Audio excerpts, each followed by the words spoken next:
On Golden State side, the Warriors are the 5th team in NBA history to start consecutive seasons 5-0. 3 of those teams went on to win back-to-back NBA titles in those seasons. Now to the other ESPN game last night. The now 2-3 Knicks lost to the now 4-1 Cavs in Cleveland.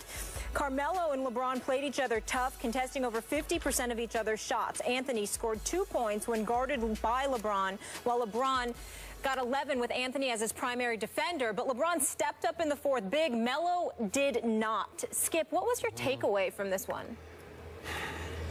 Stephen A., you love you some Carmelo Anthony. I love me some Carmelo Anthony.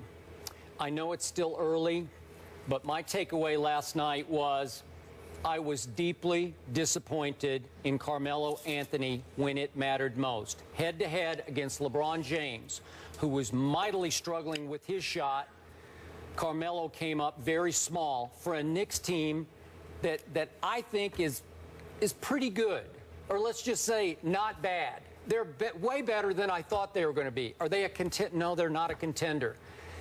Could they make a little noise, maybe make some kind of run at the 8th playoff spot? Maybe. I kind of like the team. I like Porzingis. I think he's not going to be a bust. I'll go that far this early. He's 20 years of age, 7 feet 3 inches tall. He's just so long. He's skilled. He's not afraid. Just a baby, but he's got high basketball IQ. I think he's not bad. And I watch these other, Langston Galloway, you've brought him up. He's not bad. Kyle O'Quinn's not bad. Derek Williams, I never liked him before the draft, but in the role that the Knicks have him in, he's not bad. So this team had a chance last night on national television to make an early season statement at the Cavaliers. Beat them, and you go to 3-2. So you're 1 point down going to the 4th. You actually had a big lead in the game, but that's okay. You're just 1 down. Up to that point, LeBron finally made a 3 in the middle of the 4th quarter, and at that point, he was 1 for 16 for the season from 3-point range. And we saw what happened in the first half. He blamed it on the sleeve jerseys that they were wearing last night. LeBron had signed off on these jerseys. They had practiced in them, and he said, I'm good with it. But then, of course, he's got to blame something for his shooting woes, which have continued since the NBA Finals when he was a disaster. Don't go there. Well, I'm just telling you. So he tears it up. He makes a big show. I'm going to tear my sleeves. Okay, fine. He's always complained about those sleeves. He practiced in them, and he signed off. He told the league, I am good with these. So whatever. Because the league wanted him to play them. Okay. Wanted him to wear them. All right, but the point is, he was struggling mightily. You've got him on the ropes, and you let him off the ropes because in the 4th quarter, Carmelo goes 1 out of 5. He does not get to the free throw line. He's your guy. He's your $23 million man. We all know that. He's your max guy. He should be at age 31, still at the backside of his prime in his 13th NBA season. And you just got to play a little bigger than that against the best player on the planet, your close friend LeBron James, who wasn't great in the 4th quarter, but he was way better than Carmelo because he goes 3 out of 8. He did get to the free throw line and made 4 out of 5. He made things happen. He played with much more energy and urgency than Carmelo did in the 4th quarter. Carmelo just looked dead-headed. He looked dead-legged, and he hasn't been great in the other Knicks games this year. I know Kawhi Leonard did a number on him at the Garden. He does that to just about everybody. But Carmelo had the one outburst at Washington. He scored 37. Other than that, the Knicks have kind of won in spite of him or been decent in spite of him. I need to see more because I think this team is looking for him to lift them just one more level up, and it has a chance to at least be respectable this year if he's what he should be. He's that guy. He's a top 5 scorer in this league and a clutch player that he's been in the past. I'm just not seeing it yet from Carmelo the way this team is looking to see it from him. Your thoughts? Well, in all fairness, not that mine. I mean, I can sit up there. You know how much I got love for Carmelo Anthony, and him being a New York Knick doesn't hurt that notion at all. But I'm disappointed with what I've seen thus far, and I'm disappointed because I think that number one, he doesn't appear to be as healthy as he needs to be. I think that he looks like he's been dragging for most of the season. I even watched him with the 37-point explosion against Washington, and I still found myself looking at him physically, Skip, and questioning whether or not he was going to last this season. Maybe you will get better as the season goes on. You continue to receive treatment, get yourself in the game playing shape, etc., etc. And we may see something different. And the upside to this is that Carmelo Anthony can shoot the basketball. So he's not somebody whose exploits and greatness are predicated on, his physicality.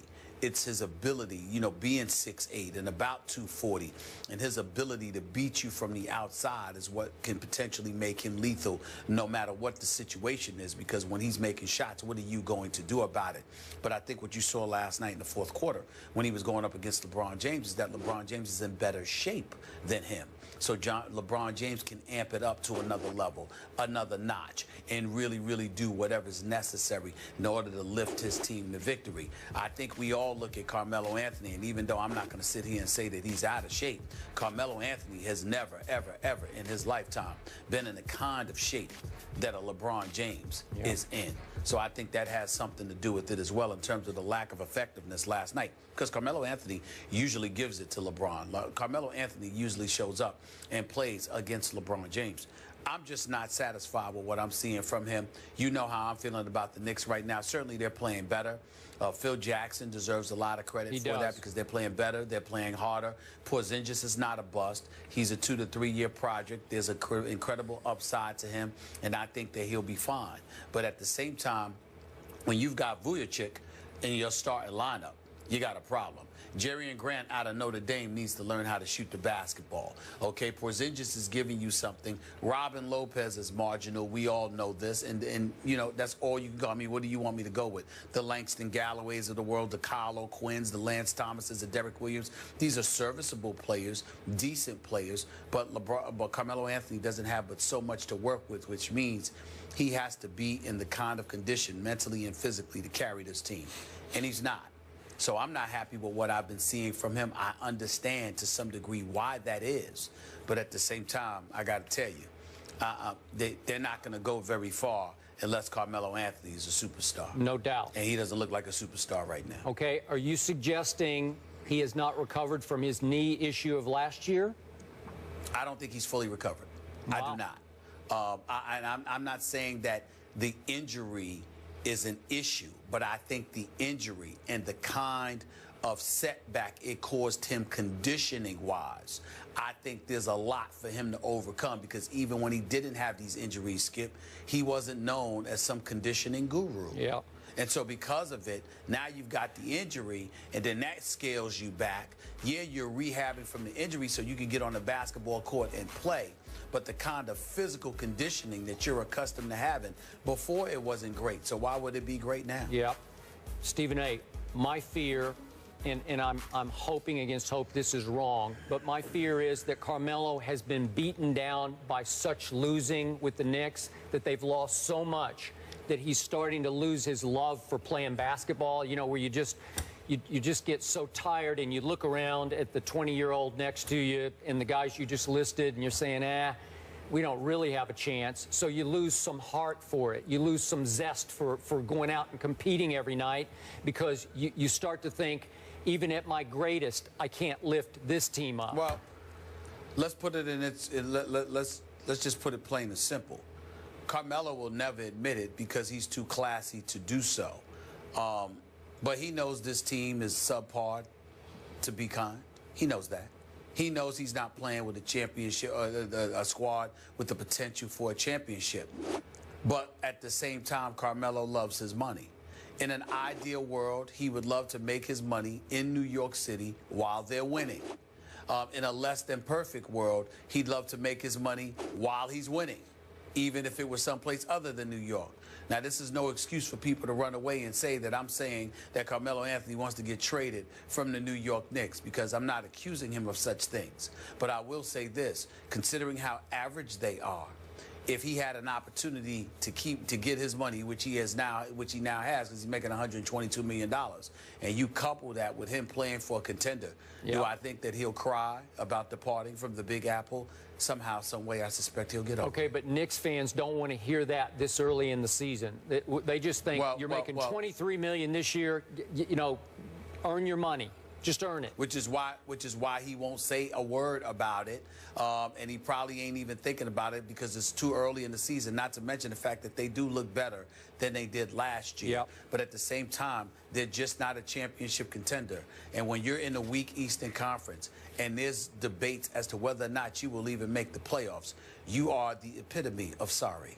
And it just comes down to that. So that's a reality that he has to deal with. He wanted to take the money. He got the money. Nobody can knock him for that. But the price that came with that was staying with the team that's ions away from being a championship contender. And he's going to have to deal with that. And so are New York Knicks fans like myself. As sick to my stomach as it makes me for this team not to be competitive, I have to hold on to a little bit of hope. They do look better than they did last year, and they are playing harder. So I'll give them credit for that. But that's about all they're getting from me. All right, we'll leave it there. Friday, the Knicks host the Bucks at the Garden, and the Cavs are at home again against the Sixers. Tony Romo back at practice with the Cowboys. We're talking about practice. Don't miss Skip's interesting take on Big D's franchise. It better be good. Better be real interesting. You're going to get me interested? That's next. Can you live up to it? Yes. Watch.